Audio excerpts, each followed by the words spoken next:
আপুরে লই লো আপু দাঁড়ান সামনে।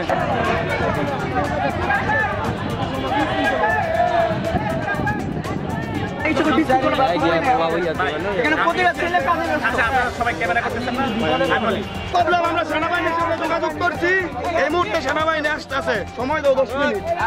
সেনাবাহিনী আমরা তুলে দিব, আমরা কারো নাই আসতে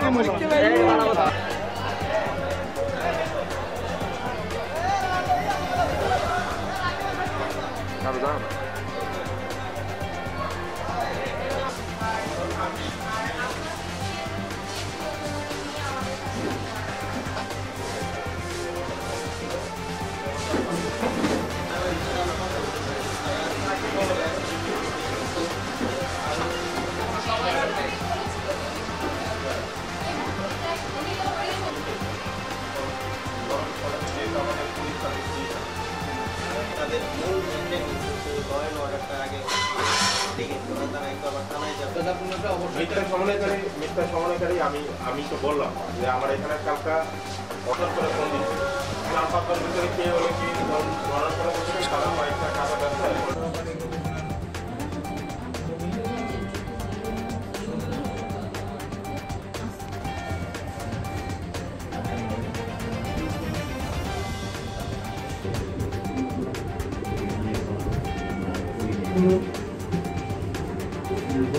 আমরা যতটুকু জানি সেন্ট্রাল থেকে যে কোনো সমন্বয়ক বানায়নি, তো ওই ক্ষেত্রে উনি হচ্ছে রূপগঞ্জ এরিয়াতে সমন্বয়ক দাবি করে যাচ্ছিলেন।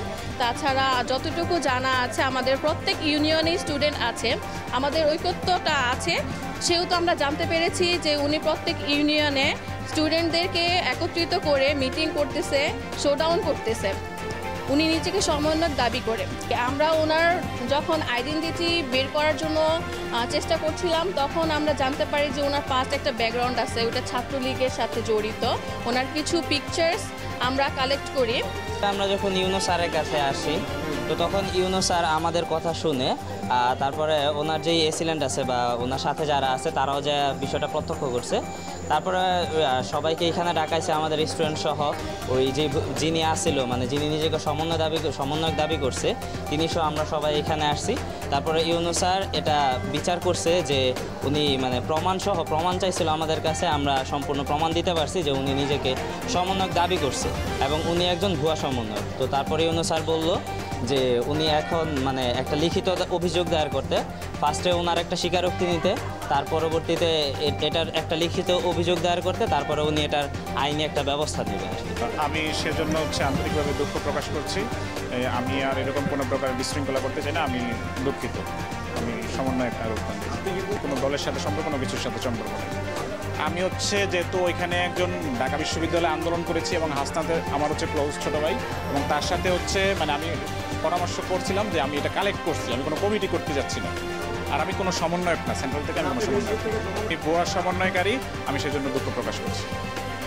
আমার উদ্দেশ্য ছিল, আমি এর আগে ইউনুস স্যার বলেছে যে আমি বিভিন্ন ধরনের দেখা গেছে যে মানে হয়রানির শিকার, রাজনৈতিক হয়রানির শিকার। তো আমার উদ্দেশ্য ছিল আমি যদি একটা সুন্দর অর্গানাইজ হতে করতে পারি, দিতে পারি, তাহলে যারা প্রকৃত মানে আন্দোলন করেছে, কাজ করেছে এবং তাদের নামটা সেখানে যায়। এটা আমি হাসনাদের সাথে আলোচনা করে আসছি, হাসনাত আবদুল্লাহর সাথে। হাসনাত আবদুল্লাহ সেন্ট্রাল সমন্বয়, অবশ্যই কথা বলে দিব, অবশ্যই। এখন তো ফোন নাই,